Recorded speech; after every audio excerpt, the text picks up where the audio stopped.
Hello everyone, আমি আবার চলে এসেছি তোমাদের নিউ একটা ভিডিও শেয়ার করতে। সেটা কি ভিডিও চলো দেখো, লাইক করো, কমেন্ট করে জানিও কেমন হলো। আর ভালো লাগলে শেয়ার করে দিও, আরও ভালো লাগলে সাবস্ক্রাইব করে পাশে দেখো। তো চলো আমার ভিডিওটা দেখবে। প্রথমে আমার ফটোটা দিয়েছি কারণ আমি ডঙ্গি মাসি, আগে দেখে নাও।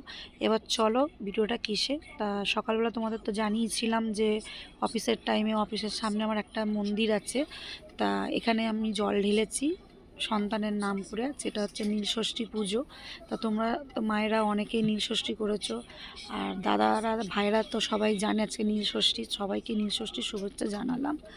আর মন্দিরটা এত সুন্দর যে কি বলবো, আমার খুব ভালো লেগেছে। আমি অনেক জায়গায় পুজো করেছি, কিন্তু আমার এই মন্দিরের মতো শান্তি আমি কোথাও পাইনি। মন্দির মন্দির হয়, কিন্তু আমি এত সুন্দর করে পুজো দিয়েছি, আমি সেই ভিডিওগুলো তোমাকে শেয়ার করতে পারিনি। কেন, তার কারণে ভিডিওটা আমি তুলতে পারিনি।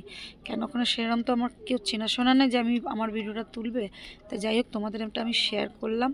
আর আমার পুরো ভিডিওটা দেখার জন্য থ্যাংক ইউ সো মাচ। আমার পুরো ভিডিওটা দেখো বলে তোমাদেরকে আরও আমার নিজস্ব আগ্রহ লাগে তোমাদের দেখানোর জন্য।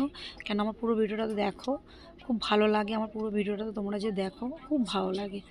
তা চলো, তোমাদের নীলষষ্ঠীর শুভেচ্ছা জানালাম। তোমরা সবাই ভালো থেকো, সুস্থ থেকো। আর আমার পুরো ভিডিওটা দেখার জন্য থ্যাংক ইউ সো মাচ। ভালো লাগলে শেয়ার করে সাবস্ক্রাইব করে পাশে থেকো প্লিজ। আর সবথেকে ভালো লেগেছে আমার ভোলে বাবা, দেখো। চলো টাটা।